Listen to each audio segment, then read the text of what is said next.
When I started this channel, I didn't want it to be about politics, U.S. politics, anything like that. But here we are. I guess I should have known that since 2024 was going to be a big election year just around the world. So people keep asking me my thoughts about this stuff.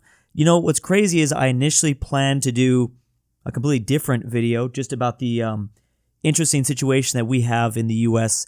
in terms of the White House. And I feel like I can't even hold on to ideas for that long because other crazy things happen. So I guess we will address the elephant in the room, the Trump assassination attempt. I have been reading a lot about different people's takes. This is not new to the U.S., so that's kind of an interesting fact. I think a lot of people, especially if you're watching this and if you watch my other videos, you know that this is not something new, but it is the most recent in a long time. The previous attempt was on Ronald Reagan in 1981, so it's been over 40 years, 43 years since someone got that close, and it was that close. That was crazy.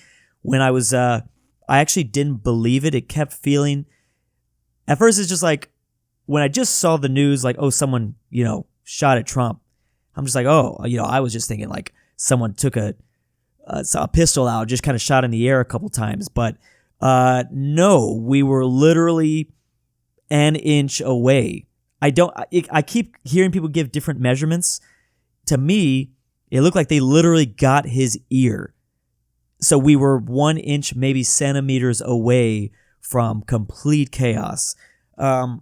People say that like that would have caused a civil war, and initially I kind of thought that too. I don't think it would have caused a civil war, but it would have not been good. We should not be murdering political figures, contrary to what some believe. We shouldn't be doing that, but I don't think it would have caused a straight up civil war. I don't want to think what would have happened. I want to think that the universe didn't allow that to happen because the timeline where Trump is taken out in that way is really not good. Like I said, maybe not a civil war, but it's still absolutely horrible because, you just gotta, I don't know. It seems like a pretty normal thing to say, but, you have to beat political rivals in a game of ideas. Politics is a game of ideas. You don't just remove people. But, dang, historically speaking, that's what humans have been doing forever. So we'll probably never learn. But, so I also want to say this is just another random thought that has crossed my head.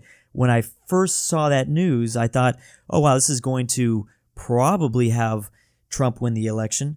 And that's, I thought it would be in like an overwhelming fashion. I bet you it's not overwhelming. I don't even want to make a prediction about that right now. But yeah, my immediate thought was that, oh yeah, he's easily going to win now. And now, a couple days later, I'm like, I think he's the favorite. He's definitely the favorite to win, and he was before this. But I don't know if there's so much time that still has to pass. It's, middle of July right now. We have to go all the way to November.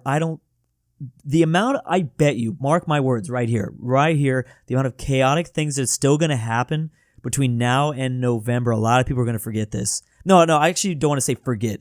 They're not going to forget this, but there's going to be so much other crap in the conversation. You know what I'm saying? Like, who knows? I don't know what's going to happen. Maybe Trump's going to go to jail. Maybe Biden is going to drop out. Maybe, I don't know. Maybe there's going to be another candidate that replaces Biden. Maybe Biden just gets hospitalized. I don't know. There's going to be so much stuff that still happens because that's just what happens in modern day U.S. political campaigns now. Like, if you just look at the past, since 2016, it's always chaos. So, the headlines have already just turned to, the Trump's vice president pick and the Republican convention. So, yeah, it will still be remembered, and this will still be a big topic of conversation as November approaches. But I can't even begin to imagine the extra chaos that's going to take place. So I don't know, the way that I like to start these videos, have these conversations with these videos is because I know a lot of Europeans watch me. I know there's definitely Americans that watch me here too, but the majority of my audience are not from the US. Like 38% are from the US. That's almost a third. Like I'm getting to the point where only a third of Americans are really watching me.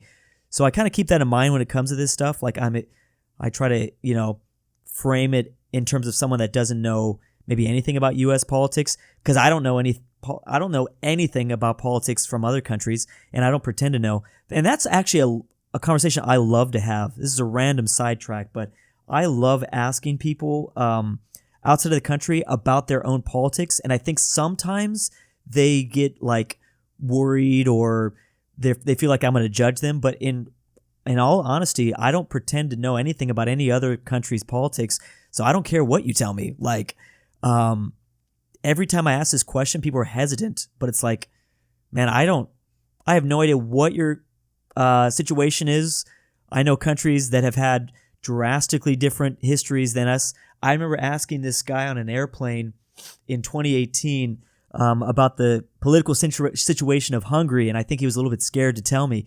But I'm like, dude, I don't care. Dude, just tell me what's going on. This is 2018, so I don't even know what's going on in 2018 Hungary. I've heard a little bit more stuff now that's going on in Hungary in 2024, but yeah, I'm just like, dude, I don't know. You just tell me what's going on, whatever you think. So anyways, that's how I try to frame these videos, at least just explaining to other people. But the video that I was going to make if all this chaos didn't take place is just the craziness of what we currently have. Like, obviously these times are unprecedented. It's funny, I started this video off talking about freaking assassinations, and I said that is not unprecedented in terms of U.S.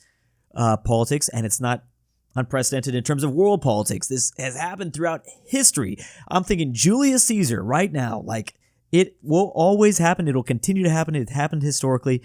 But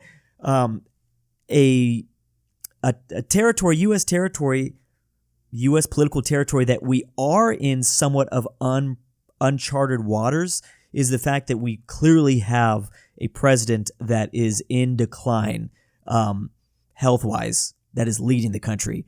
There are a couple of, U.S. presidents that I'm thinking of, in mind. Obviously FDR died in office, so who knows what was going on in his head during his final days. I don't really know if we really know that much information about it. Obviously in 1944 when he died? 1945, early. When did Truman take over?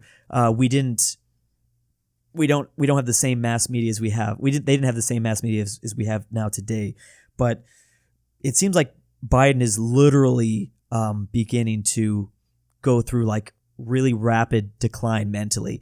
I was watching, I brought up an example from the debates, a video I did on this channel earlier, and I brought up an example from 2016. You don't even need to go to debates with Biden from 2016. You can go to literally 2020, and he sounds completely different. Against Trump in 2020, he doesn't look or sound like the same person at all. And again, this wouldn't really be that big of a deal if he was just the candidate, but he is literally in charge. He cannot get through a press conference without messing up. And I just think, look at the recent Zelensky flub when Biden just called Zelensky President Putin. I can't really imagine what world leaders must completely not take him seriously. That's my opinion personally. And they've probably been not taking him seriously for quite some time. That would explain a lot of the political situation that has been going on in the world in terms of geopolitics, why there's been a lot of chaotic things that's been happening on the world stage because, Biden is in decline. And I just wonder what Macron is thinking, and Rishi from the UK, and just all the other, and that's NATO members. I can't even imagine what China and Putin, think. I mean, they probably don't have a whole lot of conversations with Biden as much as close allies like NATO members. But anyways, that feels like definitely unprecedented territory where it's like, oh, wow, this guy probably cannot be in office. But it's interesting because, like I said, I still stick by my prediction, and I think I'm going to be right about that. I said 2 to 3 weeks ago that they're not going to replace Biden, and here we are. It's looking more and more like they won't, unless he has a major medical emergency, which is possible. That is absolutely possible. So maybe he has a major medical emergency and he's forced to drop out. But I think that if short of that, if that does not happen, they're not going to replace him.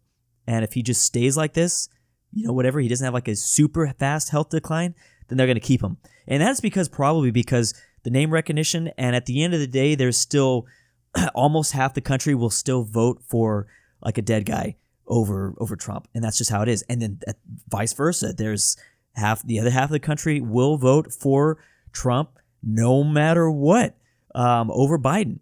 That is where we are. There's, some people in the middle that will be swayed, but it's a very small minority of people. So it's going to be really interesting. I just find that,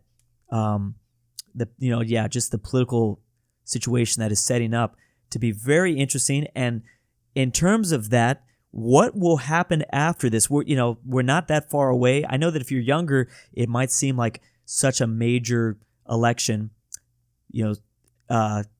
Spoiler alert, they say that for pretty much every election. Every election is the most important election. But it's going to be really interesting to see what happens in 2028, which in 4 years, that's really not that far away, because the political landscape is going to be completely changed. Whether it doesn't even matter who wins between Biden and Trump. It does, but I mean, like 2028 won't change in terms of who's in charge. I now just realize that might not be the case if Biden wins and then just immediately drops out, which is a prediction, and immediately Kamala Harris takes over. Then maybe that would set up 2028. But how crazy would that be if that doesn't happen? Somehow Biden does make it to the next 4 years. I mean, look at Jimmy Carter. Jimmy Carter is still going. He's in his 90s. Maybe Biden could be literally on 1 HP for the next 4 years and continue just, run it. I can't imagine what 2028 is going to be like. Because, both parties will have to completely find a new figure to rally around. And it looks like both sides doesn't really have that right now. So, anyways, that's just my take for anyone that either is in the U.S. or not is in the U.S., as neutral as possible, explaining the situation to you guys and what I find interesting, because I find a lot of this stuff real interesting, and I tried not to, it's nice to just try to explain it as neutrally as possible, because it's still a crazy situation that we're all in.